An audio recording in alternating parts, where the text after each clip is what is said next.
ಮಲ್ಲಿ ನಾವು ಬರುವುದರೊಳಗಾಗಿ ಜೋಳವನ್ನು ಹಿಟ್ಟು ಮಾಡಿದು, ಇಲ್ಲವಾದರೆ ನಿನ್ನ ಸ್ಥಿತಿ ಏನಾಗುವುದು ಎಚ್ಚರ.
ನಾವು ಬರೋದ್ರೊಳಗಾಗಿ ಈ ಜೋಳವನ್ನು ಹಿಟ್ಟು ಮಾಡಿಡು, ಇಲ್ಲವಾದರೆ ನಿನ್ನ ಸ್ಥಿತಿ ಏನಾಗುವುದು ಎಚ್ಚರ.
ಬೀಸಿ ಬೀಸಿ ಕೈ ಸೋತು ಬೇಸರಿಕೆ ಬಲವಾಗಿದೆ.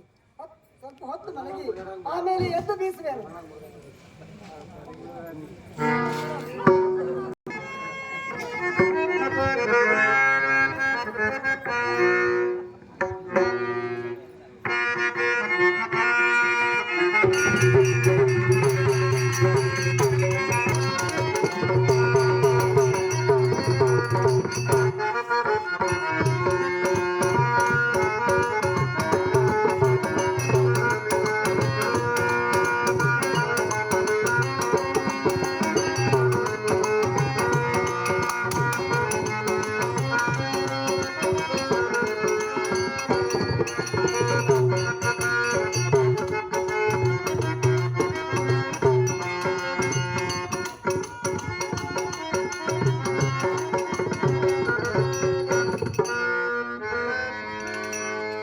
ಅಯ್ಯೋ ಮುಕ್ತೆ, ಮನೆಗೆ ಬಂದು ಮನೆ ಕೆಲಸ ಬಗೆಸಿಗಳನ್ನು ಮಾಡಿ ಉಪವಾಸ ಮಾಡಿದರೆ ಯಾರು ಕೇಳುವುದಿಲ್ಲ ಮಾನ್ಯನನ್ನು.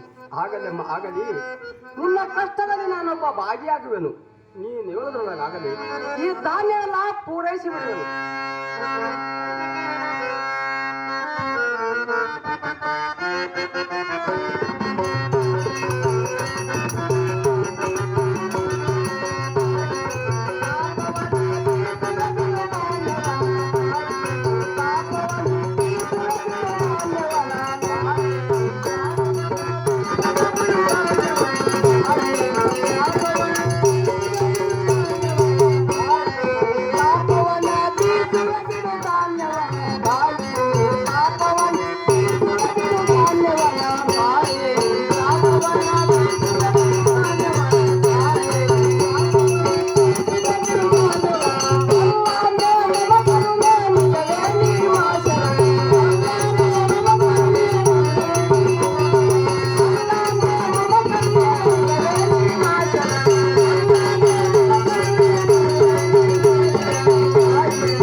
ಸಾಕ್ಷಿಗಳ ಬಂದು ನಾನೀಗಲೇ ಮರಿಯಾಗುವೆನು.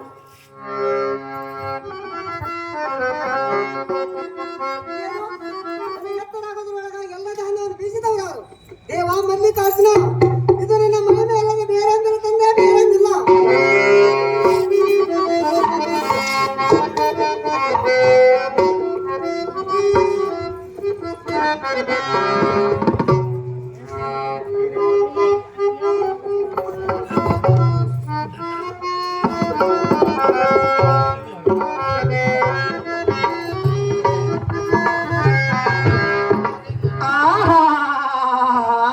ಏನೇ ಮಲ್ಲಿ, ಎಷ್ಟೊತ್ತು ಬೀಸುವುದು? ಏನೇ ಕರಿಗಾಲ ಕತ್ತೆ, ಎಷ್ಟೊತ್ತು ಬೀಸುವುದು? ಬೀಸಿ ನೀರು ತರುವುದಾಗುದಿಲ್ಲವೇನೆ? ಹೋಗು, ಒಂದೊಂದು ಮುಕ್ಕು ಹಾಕುತ್ತಾ ಏನು ಮಾಡುತ್ತಿರುವೆ? ಹೋಗಿ. ಅಕ್ಕ, ಬೀಸುವುದಾಯ್ತಕ್ಕ. ನೀರು ತಂದ ಗುಡ್ಡಕ್ಕೆ ಹೋಗೋಣಮ್ಮ, ಗುಡ್ಡಕ್ಕೆ ಹೋಗುವೆನು. ಇವಳು ಅಷ್ಟು ಜಂಬವೇ? ಹಾಗೆ ಹೋಗೋರು ಬಂದು ನೋಡಲೆಂದು ಹಾಡ ಹಾಡುತ್ತಾಳೆ ಹಾಡ. ಹೋಗಿ ಹೋಗು, ಎಲ್ಲಿಗಾದರೂ ಹಾಳಾಗಿ ಹೋಗು. ಗುಡ್ಡಕ್ಕಾದ್ರೂ ಹೋಗು, ಸ್ಮಶಾನಕ್ಕಾದ್ರೂ ಹೋಗು. ದಿನಾಲು ನಿನಗೆ ಯಾರು ಮಾಡಿ ಹೋಗಬೇಕು?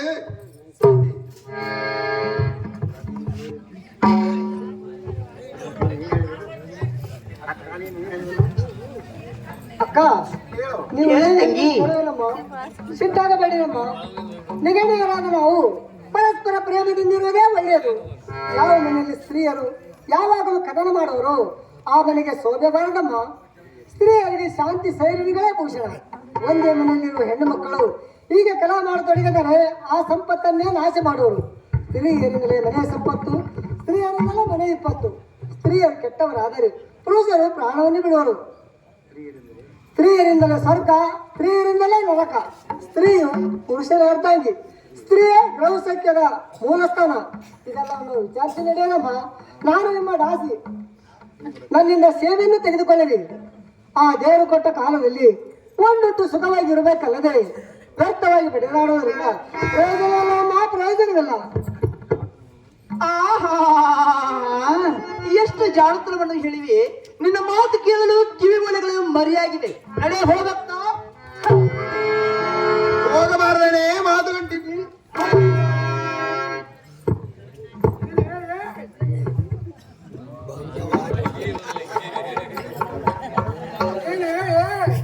ಮನೆಯಲ್ಲಿ ಯಾವತ್ತು ಕಲವೇ ಕಲಹ.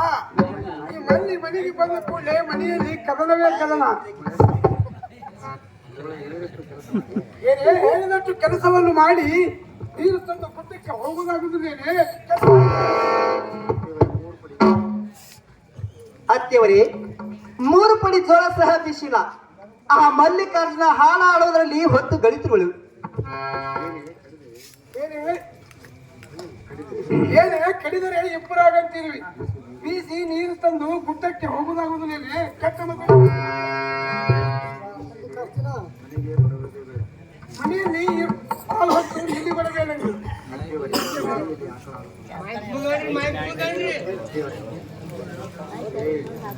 ಅತ್ತೆಯವರೇ, ಅಡವಿಯಲ್ಲಿ ಆಕ ಹಾಲನ್ನು ಕುಡಿದು ಮಡವನ್ನಂತೆ ಹಾಡು ಕಲಿತಿರುವಳು. ಪಾತ್ರಿನವಳೇನೆ. ಇಲ್ಲವಮ್ಮ, ಆ ದೇವರ ಹಾಡು ಹಾಡಿದಿನಮ್ಮ. ಯಾವ ದೇವರೇ ಅವನು? ಅತ್ತವರೇ, ಆ ಶ್ರೀಶೈಲ ಮಲ್ಲಯ್ಯನ ಹಾಡನೇ ಹಾಡಿದನಮ್ಮ. ಶ್ರೀಗಿರಿನಾಥ ಮಲ್ಲಯ್ಯನೂ ಹಾಡಿದನು. ಯಾವ ಮಲ್ಲಯ್ಯನೇ ಅವನು?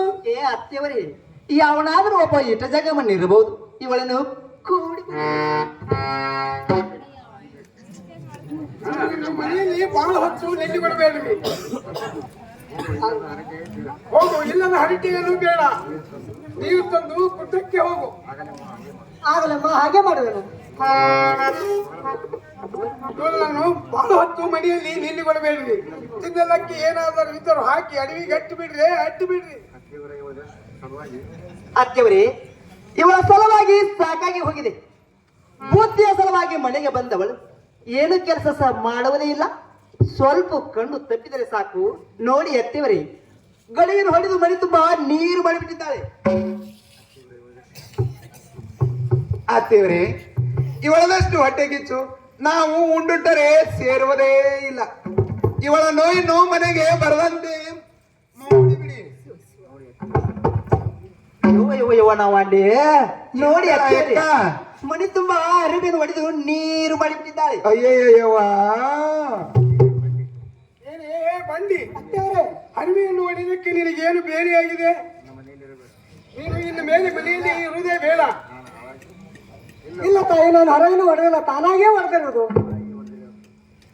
ಏನೇ ತಾನಾಗಿ ಹೊಡೆದಿರುವಂತೆ ಸುಳ್ಳು ಹೇಳುವೇನೆ ಬಂಡಿ.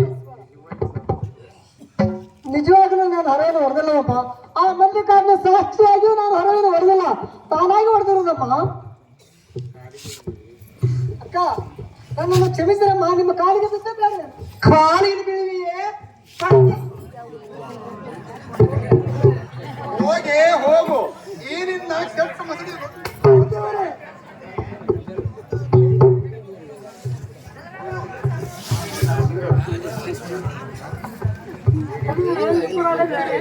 ಅರಿವೆಯನ್ನು ಹೊಡೆದಕ್ಕೆ ನಿನಗೆ ಏನು ಬೇರೆಯಾಗಿದೆ? ಕೆಟ್ಟ ಮಸಡಿ ಅವಳೇ.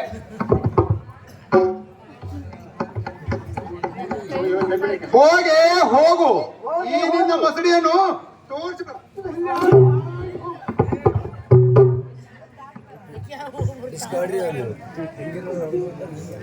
ಅತ್ತೆಯವರೇ, ಅತ್ತೆಯವರೇ ಅತ್ತಿಯವರೇ ಯವ್ವ ನೀನು ಶಕುನು ಅಂತೇನು